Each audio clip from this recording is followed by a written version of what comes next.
And we have a photographer for a banner exchange. Okay. I'm very glad to hear. I and my wife come from Japan and stayed, here 3 days.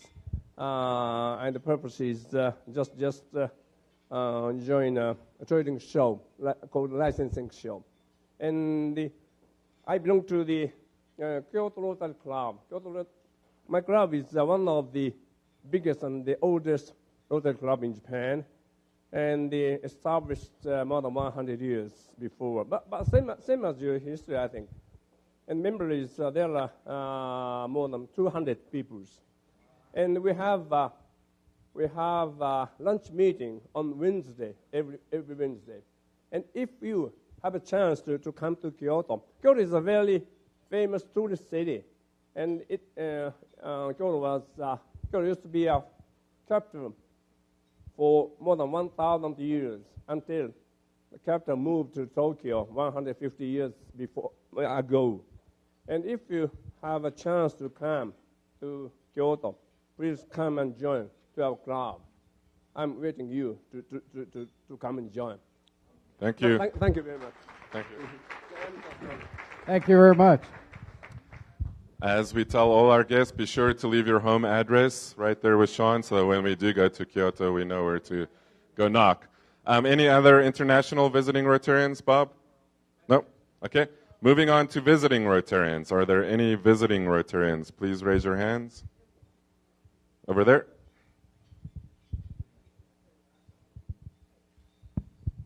Hello, fellow Rotarians. My name is Richard Moore from the Reno, Maine, which is north of the Mason-Dixon line. But I'm a publisher. We're launching Biz Nevada magazine down here next month. Got to tell you, probably going to move down here myself. We'll leave my partner up in Reno so we can battle it out. But anyway, it's great to be here. Thank you very much. Thank you. Any other visiting Rotarians? Seeing none, then let's move on to guests of Rotarians. I know we have lots of guests in the audience. Rotarians, if you would like to introduce your guests.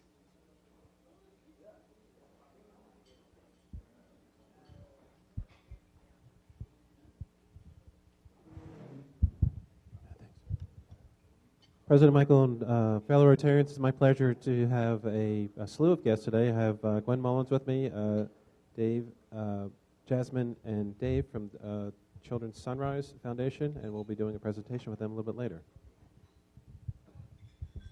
Any other guests? I know we have one up front here.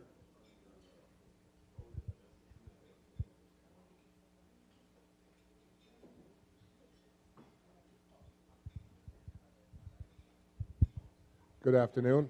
My name is Phil Klavoric. I'm with the Clark County Economic Development Department, and I also run the nuclear waste program for the county. So if you guys ever want to talk to me about any of that kind of stuff, I'm more than willing to do so. I'm originally from Canada, and I was looking on Facebook this morning, and believe it or not, they got 1.5 feet of snow last night and this morning. So I'm very happy to be living in Las Vegas. And I'm a guest of your president, Michael Gordon. Michael and I go back, about 8 years? Because I was a rugby referee. He is now a rugby referee, but back when I met him, he was a player, and he didn't like me too well. So, I agree with that. Yeah. And he still doesn't like me too well, but thank you, Michael, for the invitation. Thank you. Chris, have a guest?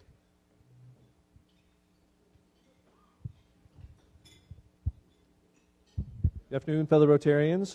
My name is Chris Way, and I have a repeat visitor. Returning with me is my lovely wife, Nicole. So, thank you. And then one more up here.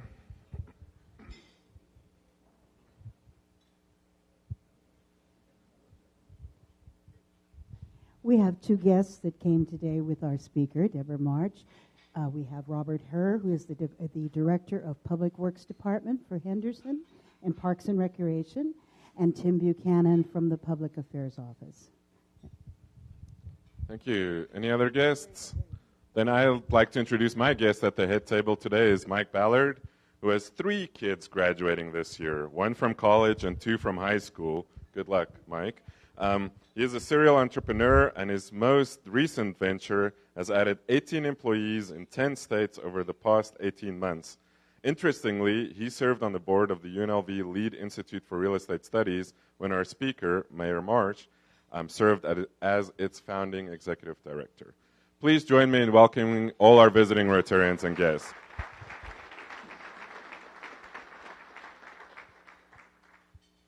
Just some feedback. As you saw, it was an amazing district conference on the Queen Mary, and our club put other clubs to shame.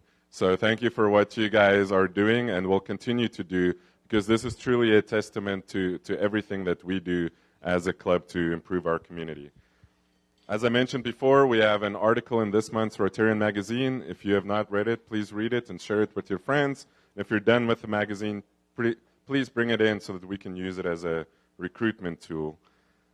Then there is some sad news I have to report. One is that one of our new members, Andy Kuniyuki, who is the Dean of Liberal Sciences at Nevada State College, has gone in for emergency epidural hematoma surgery. He's doing fine. He's doing well. There is a card going around. I don't know where it is. But please make sure that it reaches all the tables so we can send that to him. And then also, some of you may remember one of our former members, Lieutenant Colonel Jim Sullivan, who ran the Salvation Army here for many years, has passed away. And his memorial service is tomorrow at 4 p.m. at the Salvation Army offices on Palomino Lane. So if you knew Jim and knew what he meant and what he started with the Salvation Army, you'd realize what a large shoes he left to fill. Next up, I'd like to call to the front President-elect Jim Cole for a special presentation.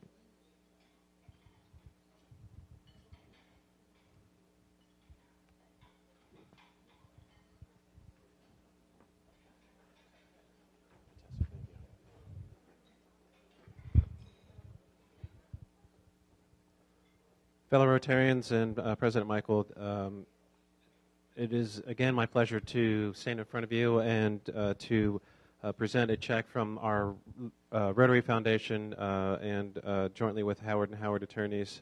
Today, the recipient is the Sunrise Children's Foundation, and they just do fantastic work here in town. This is a charity that Gwen picked out and she works with, and so I'm very pleased to present from the Las Vegas Rotary Club and from Howard & Howard a check to the Sunrise Children's Foundation in the amount of $5,000.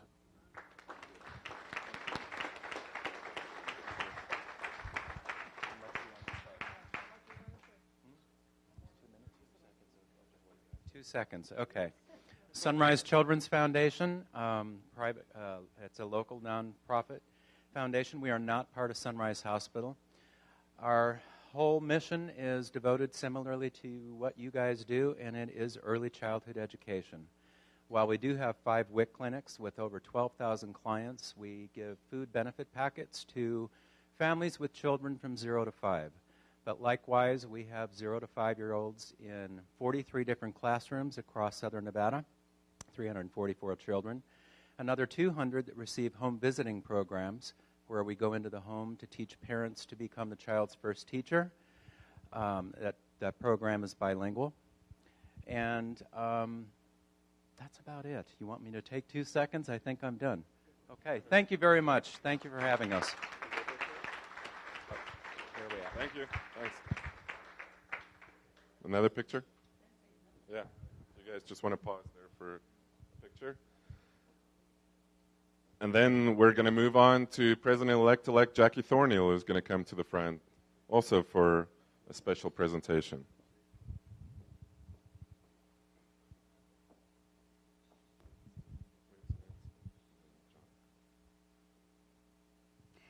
Hi, it's my pleasure to do another Paul Harris presentation. As you know, that represents $1,000 increments to the Rotary International Foundation. So can we have John Injame, please, and Kim Neone.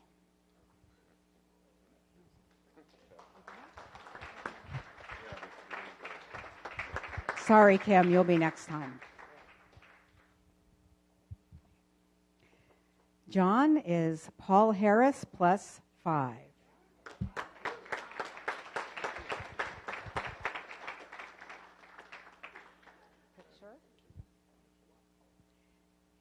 Kim is his first Paul Harris.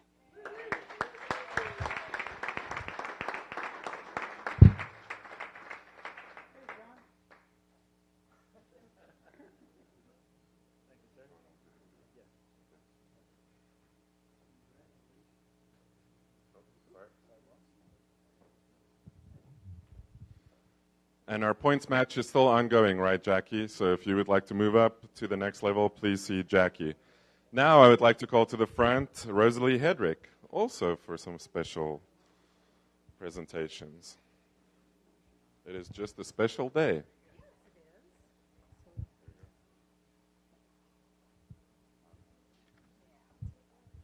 Okay, hello everyone. I would like to invite Bruce and Anna up to the front, please, for your induction.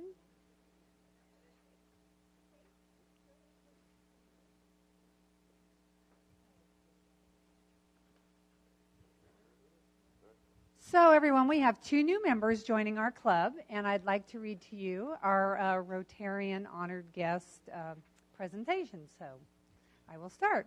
Fellow Rotarians and honored guests, on behalf of the Rotary Club of Las Vegas, it is my privilege to induct a new members today. Please allow me to introduce Bruce and Anna, and their sponsors are Ani, and Bruce was Ted. Thank you. You have been invited to membership, and our Rotary has accepted you as a person of good character, high ethical standards, a person who has the heart of service, and will represent our club in the Las Vegas and Rotary communities. We encourage you to learn all you can about Rotary and to actively participate in the opportunities that our club has to serve those in need. Our Rotary motto, service above self, is the essence of our gathering. The members of our Rotary are people who believe that the world, understanding, and peace can be improved through people united in the cause of service. Today, you are one of those people. We extend to each of you a sincere and hearty welcome to the Las Vegas Rotary Club and the Worldwide Fellowship of Rotary International. Please rise, everyone, and welcome our newest Rotary members into our club.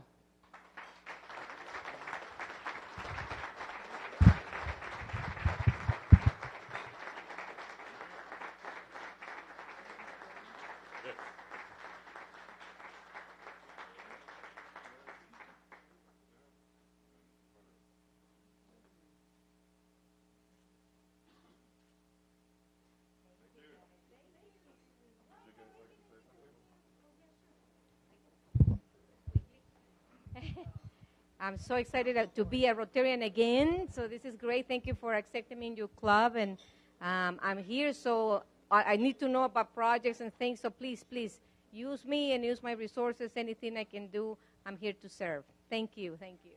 Thank you. Hello. I'm just so pleased to be associated with my 3rd Rotary Club. I started out in Wichita, Kansas as a Paul Harris Fellow there, and in Miami, Florida as a Paul Harris Fellow there. And this is a club that serves my wife and I's favorite group, which is our young people. And I'm thrilled to be part of this group. Everybody I've met is a blast.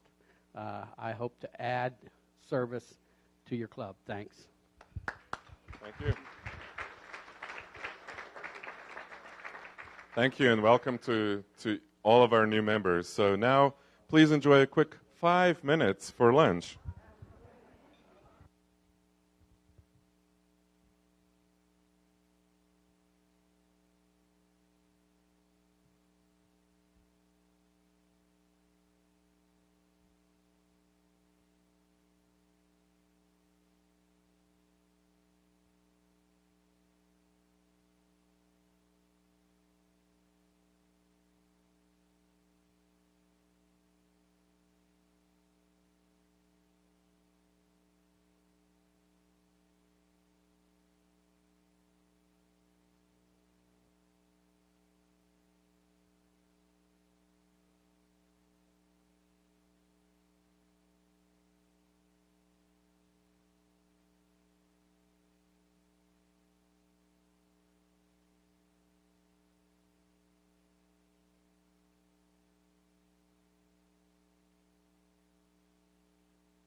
Oh, so we should wait a little?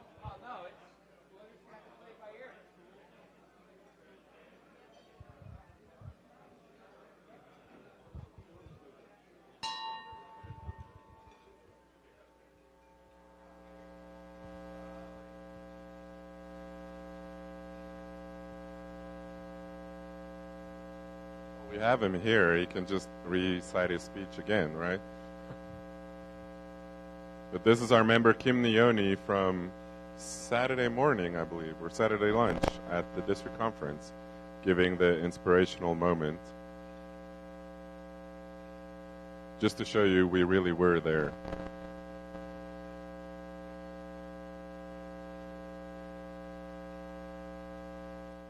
Okay, Kim, you're going to have to do this again. And that's past President Dave Thorson right there. He was also there. Kim, where are you? You're going to have to give this inspirational moment again. Okay, so I was asked to give inspirational words, and I thought, there are many things I could talk about. But for me, something that's very personal and very humbling was the moment when I became a naturalized U.S. citizen. I was originally born in a country called Tanzania in East Africa. And so after living here many years, going through the process, becoming a citizen, you go to the venue where you're going to be sworn in. And so I remember the immigration officer who was swearing us in, gave us a speech, and she's talked about, this is your country. Now you're becoming part of our community. What makes our country great is the fact that we have people from all over the world that all believe in one thing, all believe in that this is the country that they want to make a home.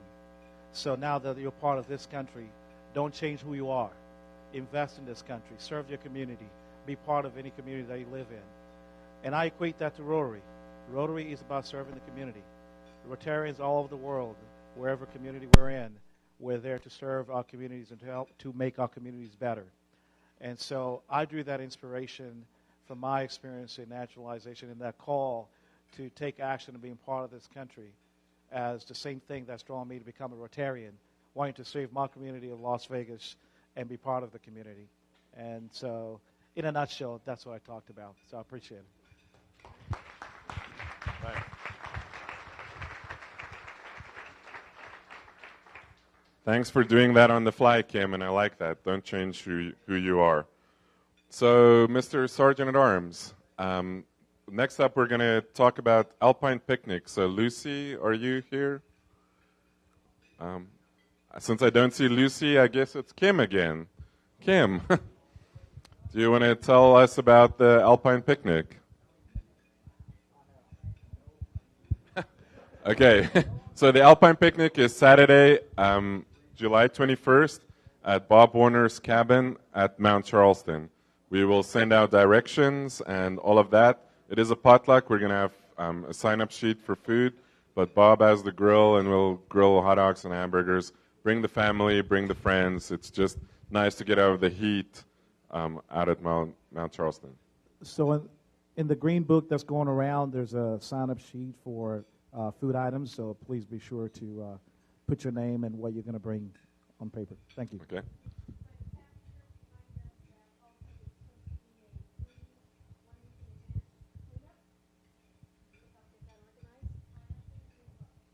Sign-ups in the Green Book for getting it ready 1 week in advance. So 1 week in advance, you're going to help make it pretty for the rest of us. So go up to Bob Warner's house. Then David Squire, are you here for our highway cleanup? Then I guess it's going to be Kirk Holmes.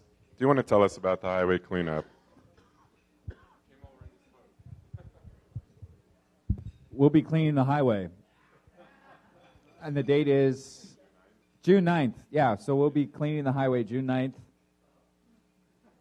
More info to come. It's in the wheel. Yeah, it's in the wheel. What Mike said. Okay, and then next up, President-elect Jackie Thornhill to tell us about one of our favorite days of the year. Hi, second quarter Wetzel Awards out at Nellis. For those of you that have never been, come out and join us. Help us celebrate our military. There is a change of time this time. We're moving the ceremony from 3 to 3:30. They asked us to move it back 30 minutes, no problem. But the base would like to know if you need a ride in. So if you don't have a base ID, please let me know so we can make sure that we have enough vans for you to ride in. So meet us at the Visitor Center at 3 o'clock at Las Vegas Boulevard and Craig Road. That is Thursday, June 7th at 3 o'clock. Thank you. Thank you, Jackie. And then right there is past President Dave Thorson for double duty. He's got 2 announcements. Sure. So, first off, actually, our favorite day of the year is the debunking party. Well, not for one person. Where we get to demote Michael. We've got a great program lined up, a great venue lined up. So put it on your calendar, June 28th. Cocktails will start at 5, dinner will start at 6, and the festivities shortly thereafter. And we'll have an invitation out probably within the next several days, so you'll get the location and address and all of that, but it will be casual, let's put it that way. Next Saturday, not this coming Saturday, but the following Saturday, we're also hosting, in conjunction with the USO, a bunch of airmen to go to the Lights professional soccer, or as Michael would call it, football game. It's at 8 p.m. We're going to have a tailgate party, probably starting around 5 out in the parking lot before the game for the troops and for the Rotarians. How many Rotarians think they might be able to come to that tailgate party, just so I can sort of gauge? It's going to be fairly thin. All right, so we just have a head count for the amount of stuff to bring. The book is going around. If you want to buy tickets to go to the game or to sponsor an airman, please put it in the book. We're going to close that at the end of the meeting today, and we're going to go with whatever number we've got in there. So looking forward to all of that. Thank you. Do you want to mention the price per ticket to send an airman? Yes, $18 a ticket to send an airman, and same price if you want to attend, and you get a free Lights scarf. And if they start doing anything like the Knights are doing, that'll be worth a lot of money someday. So. Sure. So let's send as many airmen as we can. Please sign up in the book. If you cannot attend, donate so that we can send the airmen to the game. And then, Doug, if you could take the microphone to Kirk Alexander right here to tell us about, also on Saturday, June 2nd, an exciting international project. All right, so a district build that we're going to do, we're going to build 2 homes in Mexico, in the east part of Tijuana on June 2nd. That's a week after next. The district has made some changes about who we facilitate this through. It's through an organization called Project Mercy. In the past, we did this with Corazon. We added Project Mercy to the facilitators that build homes in Mexico for a couple of reasons. One was primarily due to the expenditure of what we do there. Project Mercy decides who they're going to build homes for by a committee. That selection's a little different than Corazon, and they charge us $6,000 to build a house, as opposed to the $8,400 that Corazon does. But they are that additional funds that Corazon collects when they build a house is also used for community. So they use it in their schools, and they use it for their community centers. So the difference is something new. We're going to try that. So June 2nd, week after next, we're going to build 2 homes, and I'll report back to you guys, let you know how that goes. Anybody interested in going? I've had some interest from some members here in the club recently. I'd love to see them join us, but I'll be happy to give you guys an update when I get back. Thanks. Do you want to tell how much? Oh, of course. Absolutely. A very important point. This fiscal year we built in the fall and the spring. This will be the spring build. In the fall, we had sponsored pretty much the build of 1 house. And we came up with additional funds to add to this current build, which puts our donation at about $6,500 for the year. So thanks for everybody for that contribution. Thank you. Thank you for your generosity. Just from this club, we're basically carrying the district and building homes in Mexico. Then we have, apparently according to Captain Kirk, an on-the-spot new project that he wants to announce. How about them Knights? So, right? So we are having a watch party at past President Russ Swain's house Wednesday night for the game. $5 suggested donation to go to the foundation, potluck, watch hockey, root go Knights, and raise some money for the foundation. How about that? Oh, hey, cigars at the back patio. Okay, so I'm sure there'll be an email coming out about that, right? So thank you for your creativity and coming up with this project on the spot. And then Tate McAdam for the most important announcement for this coming Tuesday. What do we need to bring? What should we leave at home? Very good questions. Tuesday the 29th, we are departing from here. Lowry's the prime rib. The bus pulls away for Creech Air Force Base at 7:30 in the morning. I would suggest you come early, grab a small cup of coffee. I'll have coffee and pastries for us. We're going to go up to the 432nd Wing at Creech Air Force Base in Indian Springs, Nevada, about an hour's drive from here. We're going to be briefed on drone operations, both the training and the operations downrange, and by that I mean in Iraq and Syria.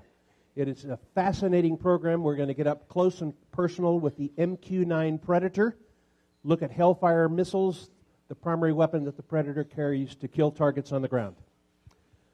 We've got 32 people going. I've got all the information I need from you. And please be here Tuesday morning early. Wear a hat, bring a driver's license, and good walking shoes. And thank you, Dave Thorson and the USO. We're going to be having lunch at the USO building right on the edge of the runway where we should be able to watch the Predators take off and land. It's going to be a great trip. See you Tuesday morning, no later than 7:30. If you're here at 7:31, sayonara. You guys are gone. Thank you. So, if you did not catch all that, let me just reiterate how our club supports the military. We have the Wetzel Awards on June 7th. On June 2nd, we're sending airmen to the Lights game. And then on Tuesday, we're going to Creech Air Force Base. So if somebody tells you our club does not support the military, they're lying. We care about the military in this club. So thank you. That is it for the announcements. Now, if we could just quickly raise some money, if you could take the microphone to Bill Houghton there in the back.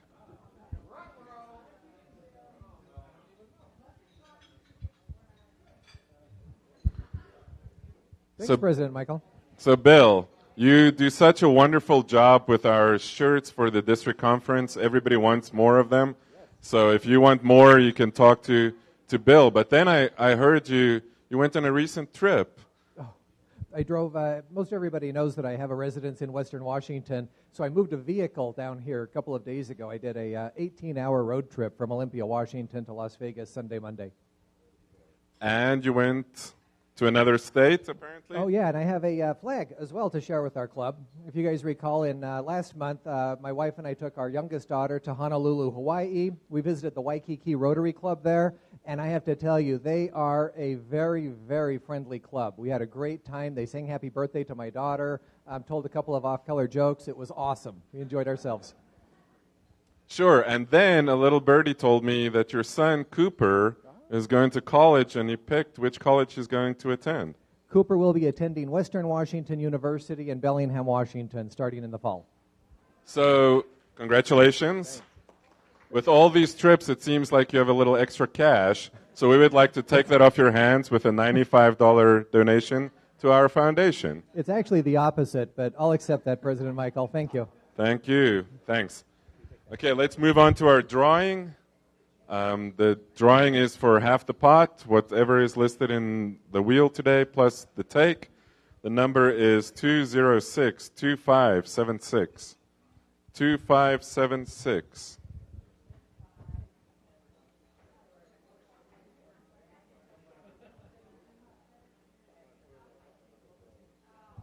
$2576. Bueller. Joan Murdoch.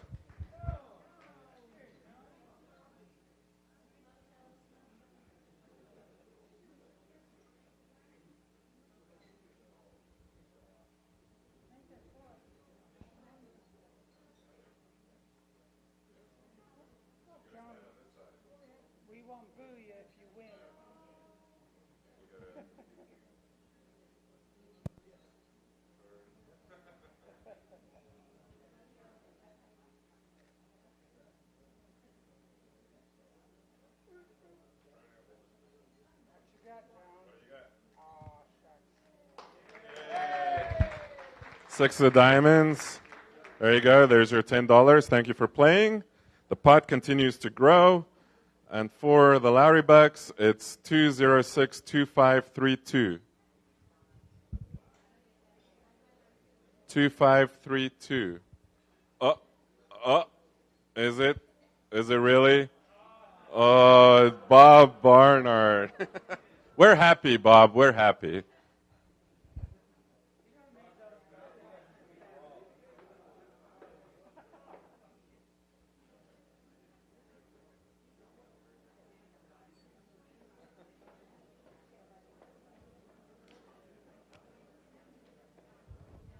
So now to introduce our speaker, I'd like to call to the front Mike Ballard. Great, thank you. Our speaker today is the residential housing coordinator for the Los Angeles Raiders. No, we expect most of them to move to Henderson. But I'm excited to introduce Deborah. I've known Deborah a long time, and I accidentally messed up on the background, how we met. She was not the inaugural executive director, though she became the executive director for the Lead Institute for Real Estate Studies. But she was on the inaugural board with me back then.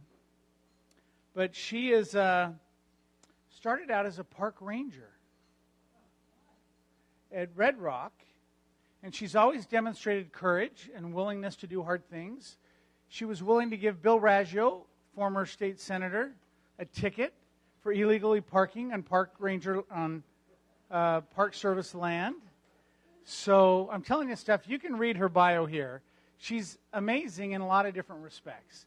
She never expected to be in political office, but she's always had a desire to serve and to help, which I've witnessed over 2 decades. Please help me welcome Mayor Deborah March.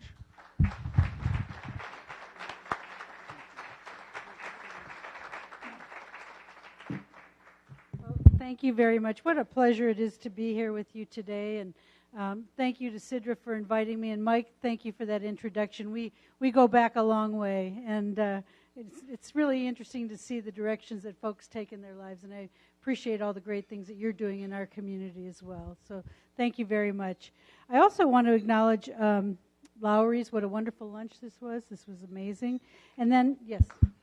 And then I'd like to acknowledge some of our staff who are here. Tim Buchanan from my office, and Rob Herr, who's our Director of Public Works and Parks and Recreation. And, you know, to have him out, he's just an amazing guy. We actually, in the last maybe 15 years, have received the gold medal for our Parks and Recreation program in Henderson twice. And only one community in the nation receives that award. And Rob, thank you for the leadership of your department and the great things that get done.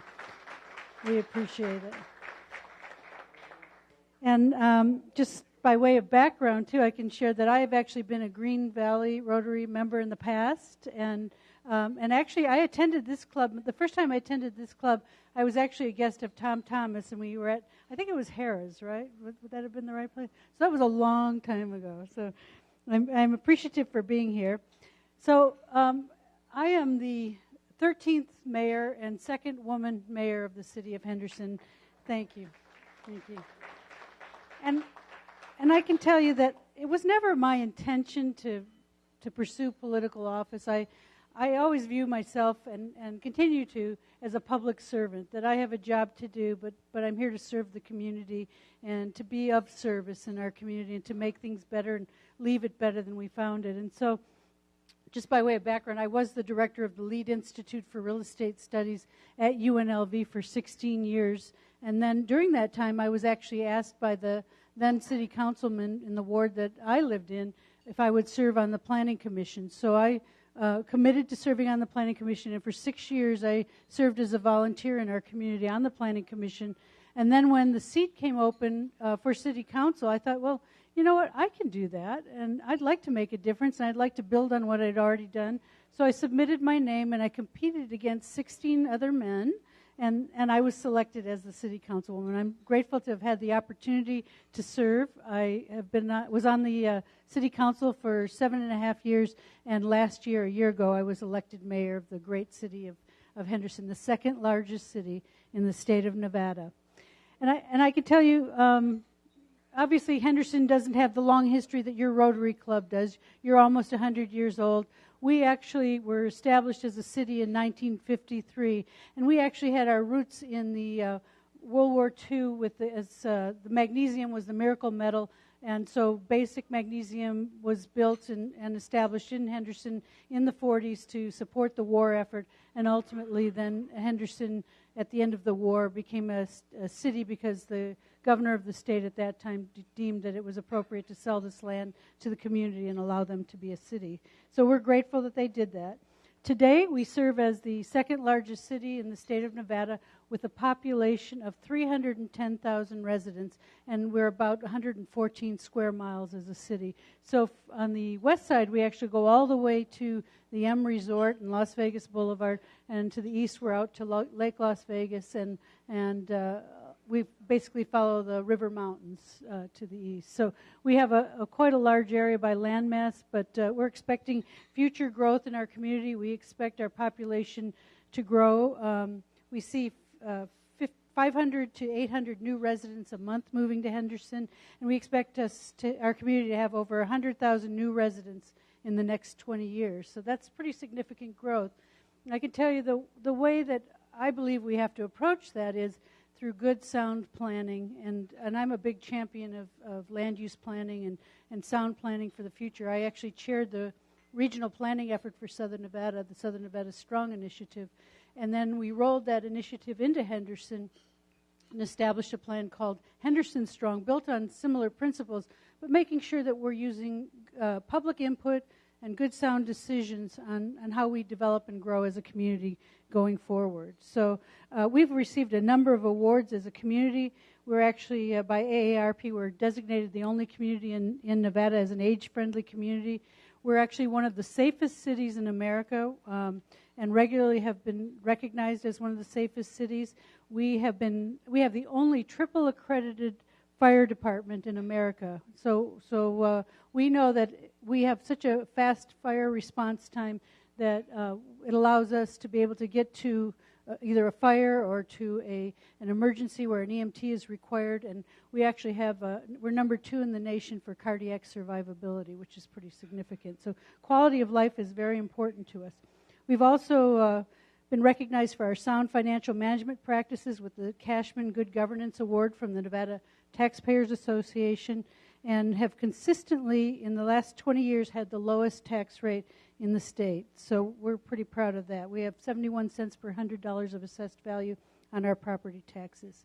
We are a AA plus bond. We have a AA plus bond rating through Standard & Poor's. And again, as I said before, our Public Works and Parks and Recreation program has received the gold medal for our parks twice. So we know that in the coming decades, as we move forward, we're going to have some challenges and opportunities that we face as a community, but it's important for us to continue to work thoughtfully together through good planning to solve the challenges ahead. We know we're going to have a growing population. All of Southern Nevada will have a growing population. We want to be thoughtful about how we grow, ensuring that we have a balanced growth. So not only are we adding houses, but we're also adding some commercial development that allows folks to live, work, and play right in our community. We, through our community survey work through the Henderson Strong Initiative, did outreach into the community, and we heard what the number one priority for our residents was the quality of the education for our children. And so that has been an important priority for us. And then also making sure that we have a jobs housing balance in the future. We know, and I'm vice chair of the Regional Transportation Commission, and we know today that 75,000 people leave Henderson every day to go work somewhere else in the valley, and every day 45,000 folks come into Henderson to work or to do business. And so it's really important for us to look at where in Henderson and how in Henderson we can create job opportunities and investment in our community so that folks don't have to leave our community, that they can actually live, work, play, and recreate right in Henderson. So that's an important priority for us. And of course, opportunities ahead of us include a diversified population, marketing opportunities for employment. We have plenty of land. In fact, in the West Henderson area, there's approximately 12,000 acres yet to be developed in our community. So we know that there's an opportunity through thoughtful planning, and we do have a West Henderson plan, but through thoughtful planning that we can build a community that makes sense as we grow to the west. And of course, school siting and connectivity. we've for years done something in Henderson that I think some of the other communities are now beginning to look at, and that is making sure that we site schools, whether they're public schools or charter schools or private schools, to make sure that we set land aside in specific areas so that schools can be sited in these new growth areas as well, and to locate these jobs housing balance so that we actually have jobs close to where housing is being developed. So there's some exciting opportunities going forward for Henderson. As we did our community outreach work through the Henderson Strong Plan, we heard from the residents that there were a number of priority areas that they identified for our community, one being the downtown Henderson area. And how many of you have been to downtown Henderson on Water Street? If you haven't been there, you really do need to take a trip down there. There's a lot of exciting things happening. Boulder Highway is also a priority area. The Lake Mead Parkway area, and also West Henderson is our next growth area. So downtown Henderson is actually our historic and oldest part of our community.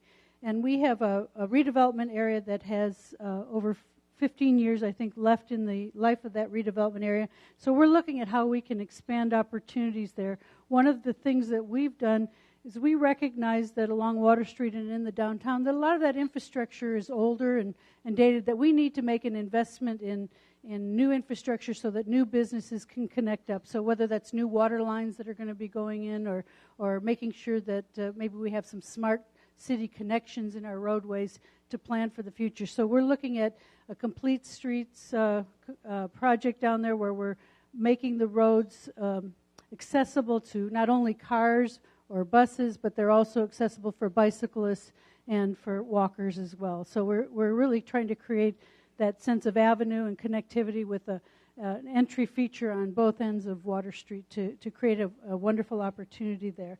And we have some businesses that have made an investment there. Public Works Coffee Shop is down on Water Street. Love Lady Brewery is down on Water Street. And under construction right now is the Juan's Flaming Fajita. So we're having a new restaurant that'll be going in on Water Street as well.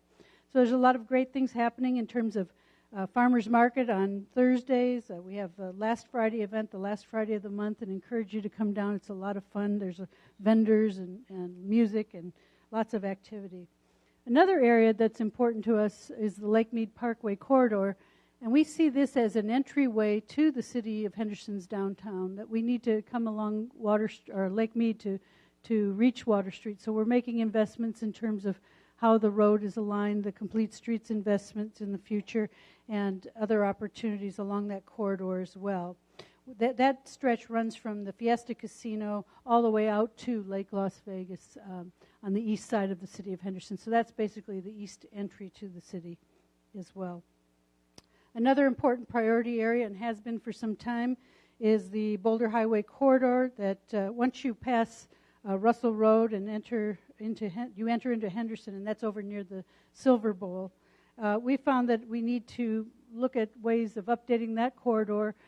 There's been a lot of study work that's been done with the Nevada Department of Transportation, and one of the things that we want to look at is traffic calming. We know that probably it's one of the worst boulevards in the state of Nevada in terms of road deaths, where people walking across the street at night unfortunately are hit by cars. And so we need to look at some traffic calming solutions. So there's some discussion now about possibly in the future running transit up the center of Boulder Highway and then having less lanes on either side, and then having bicycle lanes and more connectivity and making those roads narrower and safer for folks. So that's an important investment that we're working on with the RTC on that. And one of our most exciting areas, obviously, is the West Henderson area. And we see West Henderson as the opportunity for economic investment in the future. In fact, we adopted a West Henderson plan in 2014, and the 4 guiding principles were economic development, housing, transportation and infrastructure, and our parks, trails, and open space. So we're looking at the area that actually goes all the way to the M Resort, and then it comes up to Seven Hills or the Henderson Executive Airport. And then to the north, it would be the St. Rose Parkway, and to the south, it would be the Sloan Canyon area. And if you haven't visited the Sloan Canyon area in West Henderson, I wonder how many of you have been to Sloan Canyon hiking. It's an amazing resource. There's probably more It's probably more decorated than any other spot in southern Nevada, and that is actually, there's petroglyphs and Indian artifacts. It's just an amazing, phenomenal resource that's right in our community, and I encourage folks to visit it if they haven't. So there's a lot of things that are going to be going on in that West Henderson area. Obviously, most of you have heard about one of the biggest projects that we're working on, which is the Raiders Stadium.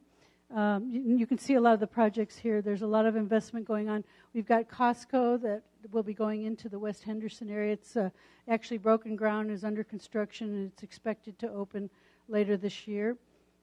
We have the Henderson West project, which is a 100-acre mixed-use development with 3,000 housing units and over 500,000 square feet of commercial and office space planned along the St. Rose corridor. And I think that this is the area right in here.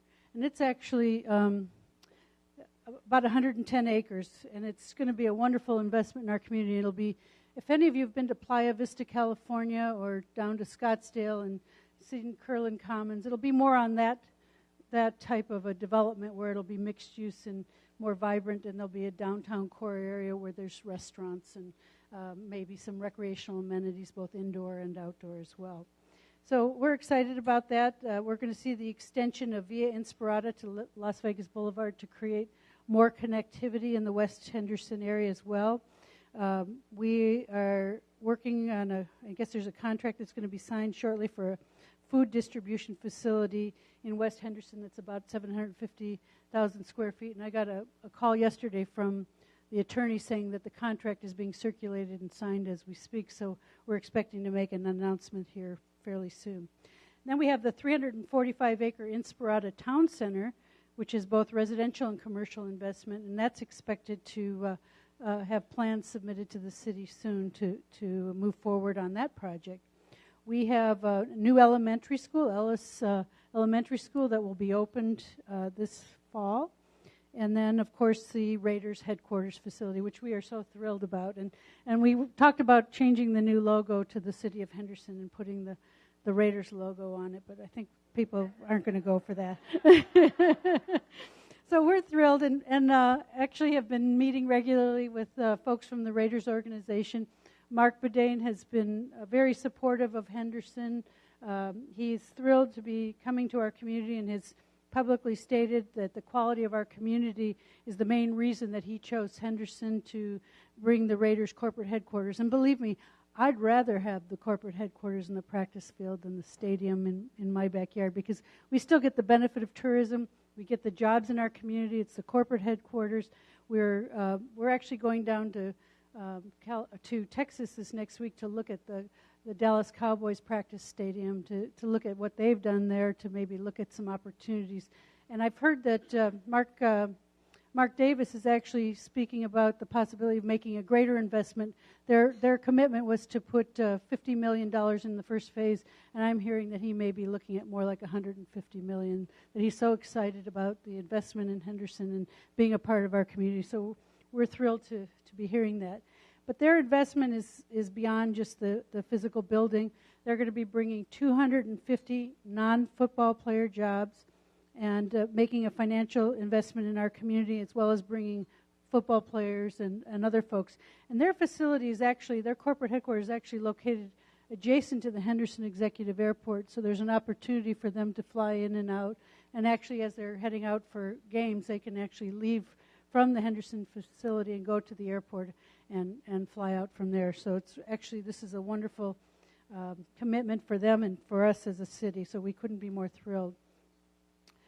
So over a 30-year period, the Raiders headquarters practice facility is expected to generate nearly $14 million in property tax revenue to our community that will enhance public safety, building new infrastructure, improving education, which are key priorities for our community.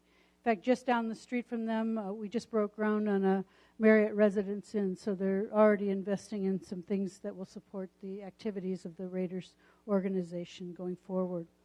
I know that the Raiders consider education one of your, or I'm sorry, the Rotary considers education one of your important priorities.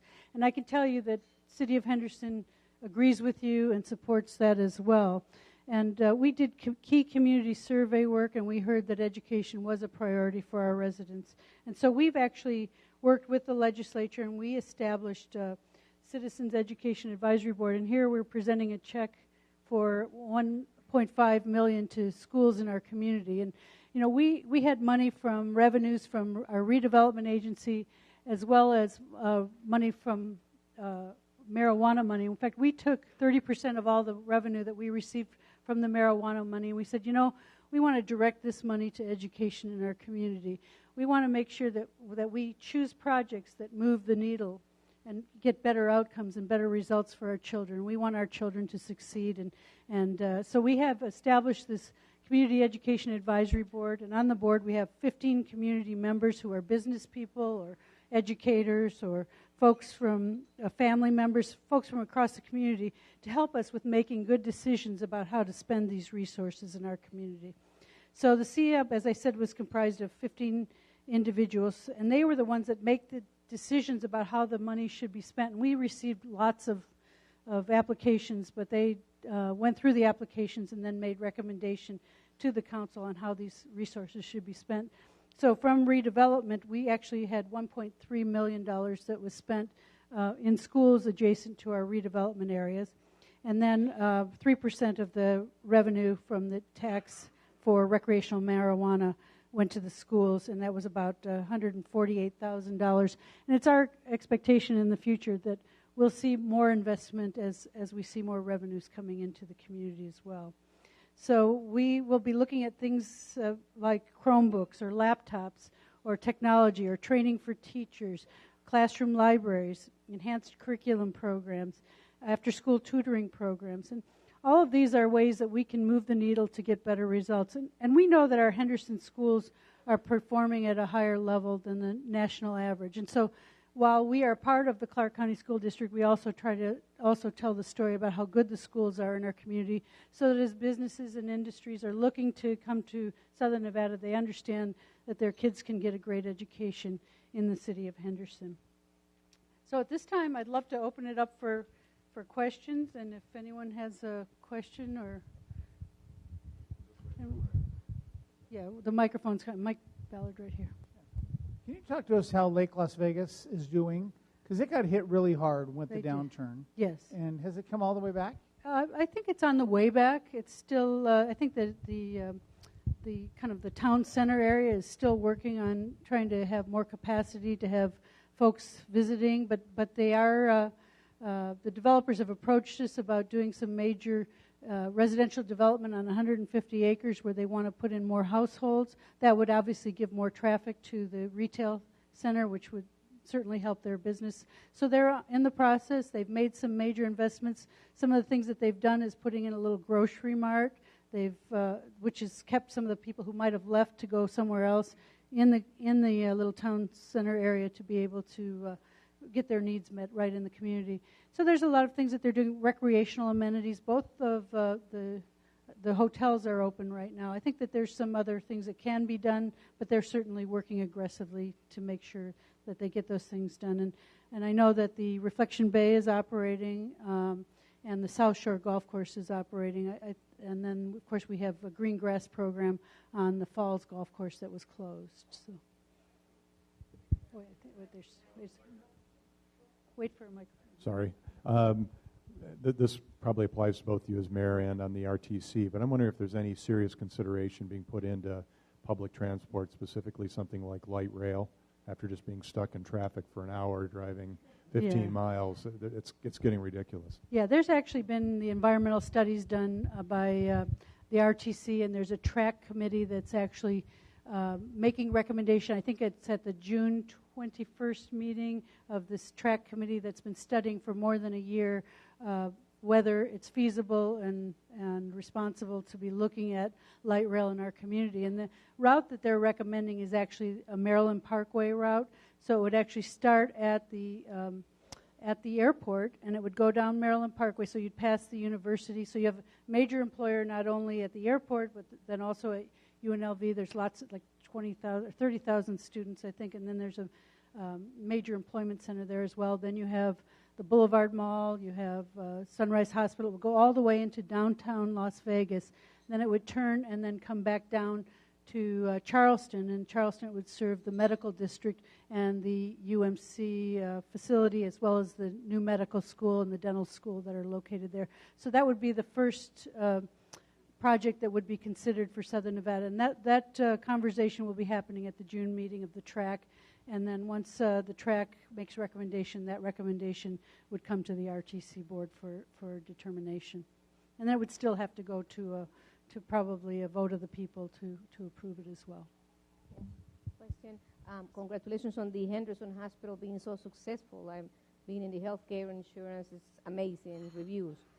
But they also talk about a big development in the back, right? Yes. Is that still going? Yes. There's a major project called Union Village, which is around the Henderson Hospital area, and they've got a couple of medical office buildings. Fresenius Kidney Care is actually going to be doing one of the largest dialysis facilities in the country right there on that campus. And there's also some continuum of care facilities, so it would be different stages of health care needs that could be addressed in a living situation. And about a month ago, I had the opportunity to be hospitalized at Henderson Hospital. I had my tonsils out. Don't do it as an adult, I can tell you. But I can tell you that the care there was exceptional. They were wonderful. Thank you. I think he's coming with Mayor March, I just wanted to say that since you're the director of the Raiders residential housing, I'm going to put my house on the market. So if you're looking for a Raider that's looking for a nice one-story in Terracina, just send them to me. Thank you very much. Well, I hope you're not leaving Henderson. No, don't be silly. No, no. But yeah, I'm just joking. So, okay. Thank you so much for being here. I've listened to a presentation at my office a couple months ago, and it's as a Henderson resident, it's amazing to see what is happening in the area. And that West Henderson area by the Costco, there's already building. You can see it happening. And I think anybody who hasn't been out there might want to just check it out and see what's going on. So thanks again for being here. Thank you very much. I think there was a gentleman over here. In the newspaper, a couple of weeks ago, they reminded us of the tremendous tragedy we had in Henderson. Has that company relocated, or is it completely renovated? Yes, PepCon facility relocated to the Cedar City area. They're no longer in the Henderson area. And actually, that's a county island there. So it's actually in the county, situated in the city of Henderson. But they have moved out of that facility and are in Cedar City now. Thank you. Mayor, I'm interested in aviation. Any thought about improving, expanding the executive terminal, executive airport in Henderson to accommodate larger airplanes, or are you just where you are? It's my understanding, well, this is, of course, the Department of Aviation, which is a Clark County entity and doesn't fall under the city of Henderson, other than that they might come for us for some zoning approvals, which they probably could build anyway because it's really a county facility. So we understand that they have adequate runway for a lot of the larger jets, not the huge ones that you see come in, but they regularly have jet shows, if you will, where they're selling and showing jets on their property, and so that very often their airport tarmac will be covered with all sorts of sizes of jets. But in the future, I'm told that the efficiency of jets is such that they don't need as much runway, that they'll be able to take off and reach the elevations that they need to clear at a shorter distance. So I think that they're planning for that future, and certainly a lot of the folks who can afford private aviation are buying the new equipment and those jets that are able to take off on a shorter runway.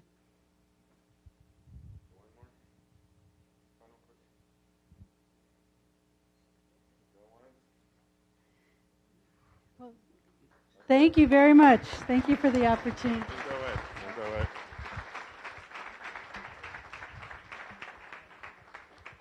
Mayor, thank you for taking time to come and speak to us today. So we would like to present you with our Share What You Can award, where we will present a hot meal to a homeless vet in your name. So thank you.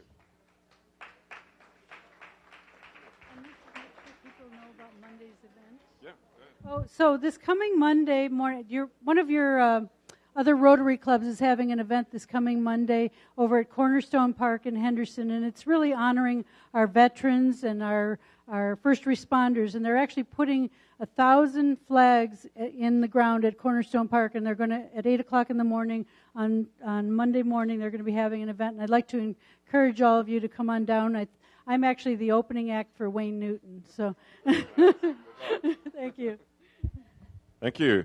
Don't forget to take your picture with a Stanley Cup of Rotary trophies. Like I always say, Rotary is like tennis. The one who serves best usually wins.